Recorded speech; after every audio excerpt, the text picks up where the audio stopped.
look at this. We've got two of the greatest athletes of all time, two of the greatest boxers of all time, the baddest man on the planet, the one and only Mike Tyson, and Mr. Y'all must have forgot himself, the one and only Roy Jones Jr. Again, they do battle for the very first time on November 28th, live on TysonOnTriller.com. Guys, thank you so much for joining us. This is very exciting stuff and somewhat surreal, if I'm being honest, as a longtime fight fan. Mike, I'll start with you. I think the biggest question that everyone wants to know the answer to is why? Why at 54 years young? Why after you fought over 15 years ago, your last fight? Why are you coming back now? Listen, I just feel magnificent. I've been training. Someone gave me a proposition to come fight. I believe it was um, Bob Sapp, and at first I said, "Hey, forget that. I don't want to fight nobody." Then a light bulb went off in my head. Said, "Bing, um, what kind of rules would he like to fight?" And he said, "I said, would he box me under Marcus Queensberry?" And then they called me, said yes, and then it went from him to someone else, and then from Shannon Briggs to someone else, and now I know I'm sitting here, I'm fighting Roy. And yes, you are fighting Roy, and he's the biggest name of all those names that you just mentioned. Roy, when you were offered this fight against Mike Tyson, what was your initial reaction? I mean, how can you say at a time when we're going through COVID, we got everything that everybody's faced with adversity right now. So while everybody's faced with adversity, you want to be a person who gives them something to look forward to, right? So when you get the biggest adversity to ever knock on your front door, to ring your phone, how can you say no? November 28th at the Staples Center, downtown Los Angeles. First up, as far as media questions are concerned, let's go to Gene Wang of the Washington Post. Gene, you're up. Channel's called Viral. Hey, Mike.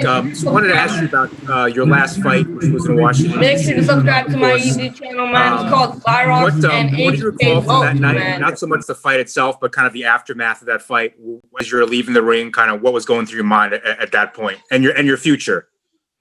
I was happy to leave the ring, man. I dread even being in the ring at that time. I was fighting just for financial purposes and stuff.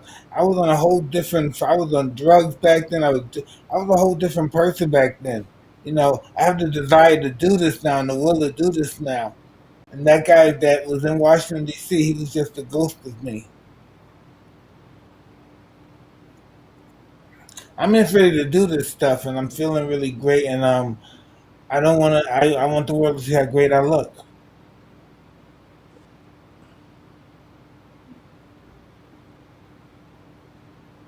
Of Can't hear Mike you. training at the plate, some viral footage of Mike that has surfaced, and if so, what do you think of how he looks? Who, me? Yeah, to you, Roy. Oh yeah, I think he looked awesome. I mean, he looked very good. I was very proud to see him be able to bounce back the way he did, because most guys at 54, they start to count themselves out. And you got to think about boxing. When I came along at 32 years old, you were considered an old guy. You couldn't box no more. Now to see Mike be able to hit the pads and hit the body bag the way he's doing it, I mean, it's phenomenal. It's crazy. But we're freaks. That's why this is such a big thing. We're two of the most explosive guys to ever touch a boxing ring. At 54, I would have watched him beat the mitts in the bag more rather than any other young guy right now, because it's so exciting. And at 51, I'm so fast that people are looking at it saying they got to be speeding this up. No, they're not. But when you got two legends like that, how can you not get right? He inspires me just by how hard he's working and how much he's preparing to get back in the ring. And he's 3 years older than me. So if he can do it, why can't I? I know I'm smaller, but it's what it is. Size isn't anything. Exactly. All right, next up, we'll go to Stephen Keating of Reuters. Stephen, you're up.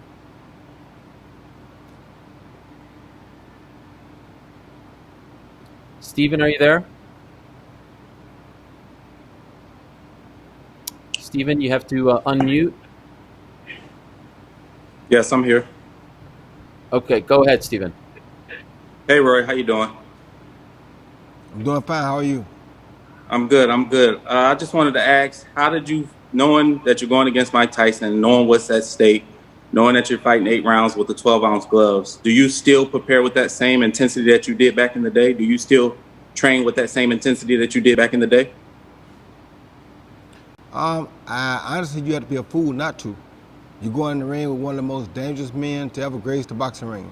How could you go in there with 12-ounce gloves on, which is only 2 ounces bigger than what you normally fight in? You got on 12-ounce gloves, with one of the hardest punches in boxing history, the youngest heavyweight champ of all time, and you're gonna not prepare to your utmost intensity? Are you crazy? It should be even better or higher than your last time or your most intense times were, because this is a bigger situation.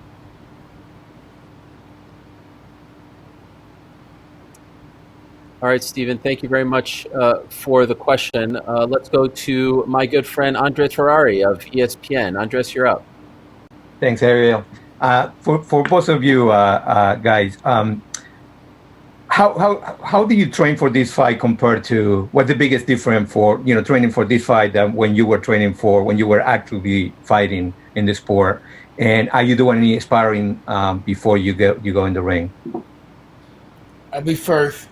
Yes, I look at films of Roy when he's at his best, because that's the guy that I anticipate fighting. I anticipate fighting him at his best.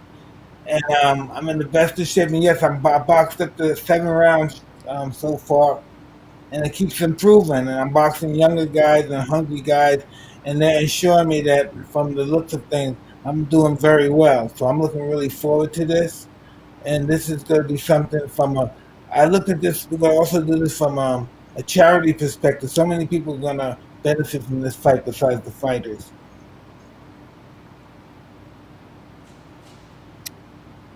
Roy, do you want to answer that? What the question was again? It was just, how are you preparing for the fight? And are you sparring? Well, I prepare like I prepare for any other fight, because it's like you fighting the great Mike Tyson. How can you not be prepared for that? Secondly, yes, I'm sparring. You better be sparring. I mean, how you gonna be ready to dodge punches if you're not getting them thrown at you not in training? So it'd be stupid to not spar when you're fighting the hardest punch you probably ever gonna face in your life. How could you not spar? You better be sparring and getting ready, and the guys you spar with better understand that you're sparring. All right, next up, Manuk of the Los Angeles Times. Manuk, you're up. Hi, everyone. Thanks for taking the time with the press conference today. I actually spoke with California State Athletic Commissioner Andy Foster, and he described this fight as a straight exhibition, going to be hard sparring. This question is for both Mike and Roy. How do you guys plan on engaging in this fight, knowing that it can't be a real fight because it's Ray Corona's job to separate you guys as soon as it gets heated? Listen, I don't know what are you talking about? What's not a real fight? You got Mike Tyson and Roy Jones, and I'm coming to fight, and I hope he's coming to fight, and that's all you need to know. First of all, if you think you can go in the ring with Mike Tyson, the last guy that did an exhibition with Mike got dropped in the first round. And if you don't know that, then there's something wrong with you. So who goes in the ring with the great legendary Mike Tyson and think, oh, this is an exhibition? 12-ounce gloves, no headgear? Really? This is an exhibition? Come on, bro. Be for real. All right, up next, Ollie Salt of the Daily Star. Ollie, you're up. I've got a question for Mike. Mike, given you're obviously considered the puncher in this fight, were you disappointed when it was changed to 2-minute rounds? Absolutely. I'm sure they have their reasons for doing it, but the women fight 2 minutes. But I have to understand, this is bigger than me. It has the charity exponent, and it's not all about me. So I guess the commissioner has more of an input than I do. So who am I to talk? I mean, it's happened that we're doing it. How do you feel about that, Roy? That they moved it to 2 minutes? I'm not happy at all. Like you said, I'm not happy at all. That's for women. I kept fighting to the last minute. I'm like, why are we doing 2-minute rounds? I don't understand that. We're not women. We two are the best to ever do it. Why we got to go 2-minute round?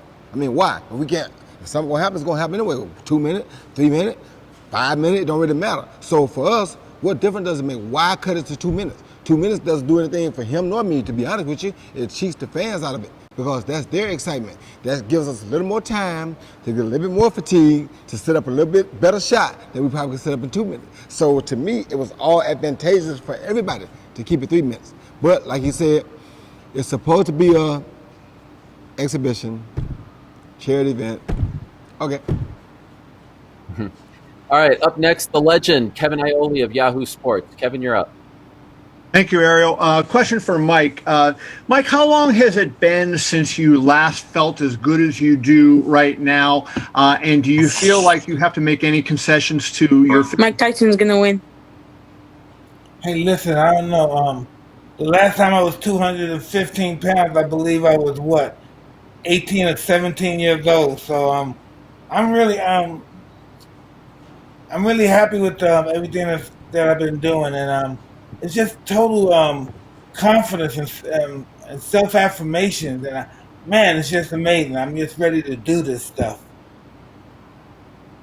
Can't even explain it with words. I'm just ready to do this stuff.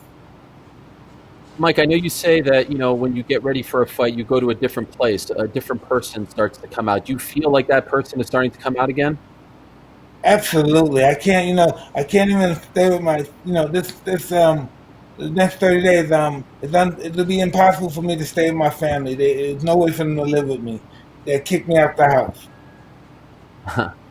So is this a one-off for you, Mike? Or are you planning on several fights? Is this like the restart of a new chapter? This is an organization. This is for the Legends Leagues only. So this is I'm going to go as long as the league is working. I'm going to do this, and I'm going to help a lot of people. And my legend is going to be that I gave a lot more than I took.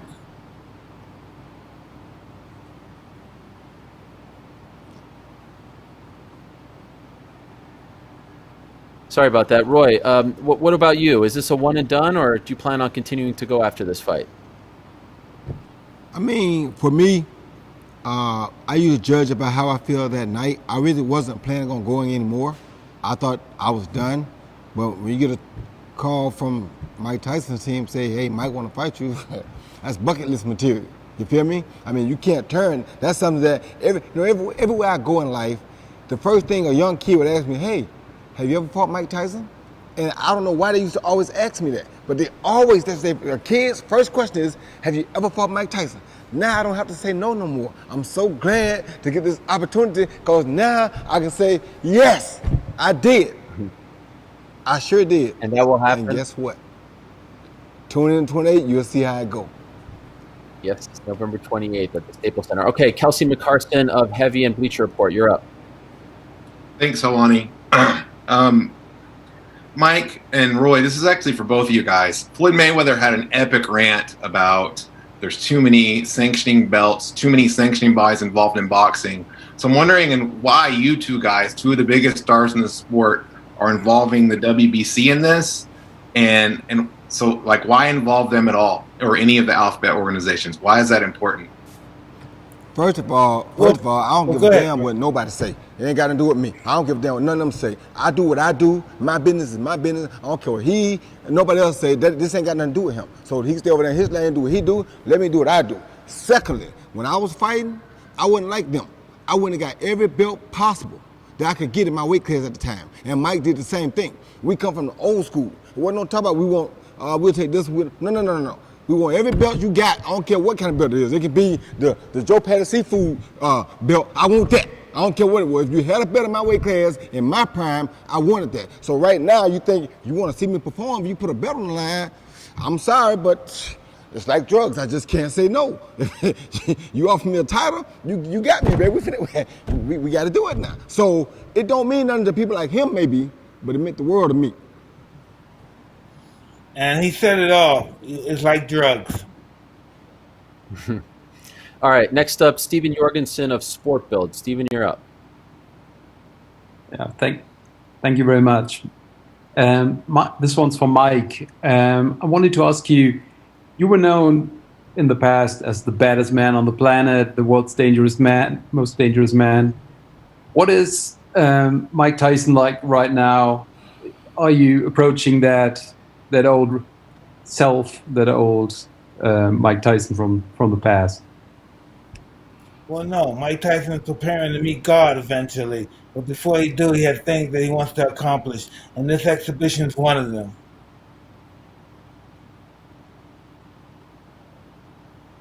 All right, thank you for the question. By the way, Mike, could I ask you, I've seen you work with Rafael Cordero, the great MMA trainer. Will he be your head trainer going into this fight? And why did you pick him? Of all the coaches that you could choose, why did you choose an MMA coach to be your coach?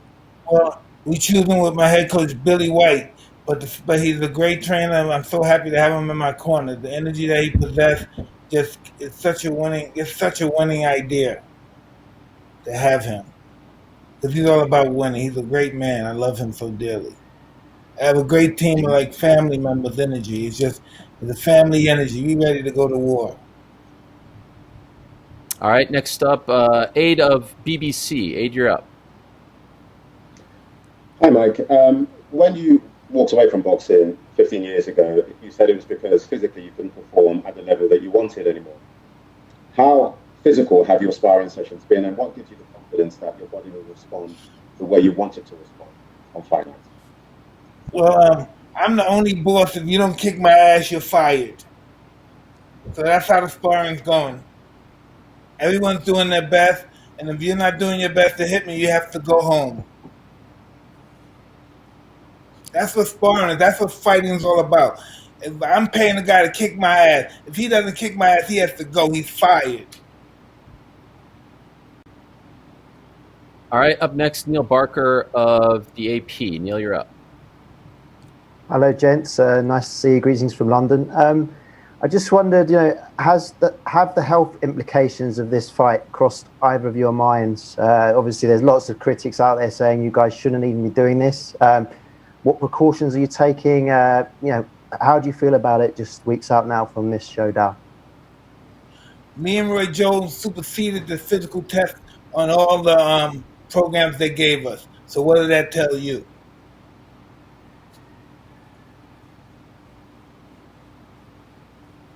Roy, you want to jump in on that one, or just Mike? What does that tell you? All right, fair enough. Does it bother you? Does it bother? You did it better than Young Boy. Yes, I do want to remind people WBC is sanctioning this fight. Ray Corona is the referee. Yes, it is the 2-minute rounds, but no headgear, 12-ounce gloves to both men and to the WBC. It is considered a real fight, not a fake fight or something of that nature. Does it bother you, Mike, that people are implying that you guys will just do a friendly sparring match, that you're not going to go full steam ahead? Does that annoy you? Well, no one I know think that. No one that supports me believes that. I don't believe they could even cipher that. All right, let's go to Howie of the New York Post. Howie, you're up. Hey guys, how's it going? For Mike and Roy, I'm curious. I mean, regardless of what happens next month, is there a curiosity between you guys? What would happen if you guys fought 20 years ago? Well, we had talked about that. I went out to Texas. He was in Texas, Houston at the time, and we talked about it, but it just never materialized. All right, thank you very much to the media. We're actually going to get to one fan question here. Let's go to a young woman named Sarai, who has a little boxing background of her own. Sarai, you're up. Hi, my name is Sarai Brownell. I'm 15 years old. I'm a USA Boxing 12-time national champion. I'm also a part of the USA Junior High Performance team. And the question I wanted to ask Mike was, what is your mindset like when you're going in the ring? And what is your mindset going to be like when you get in the ring with Roy?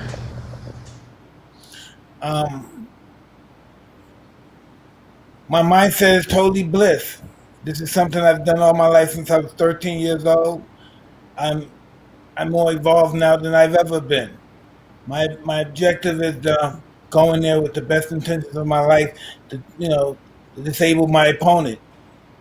And that's just what it is.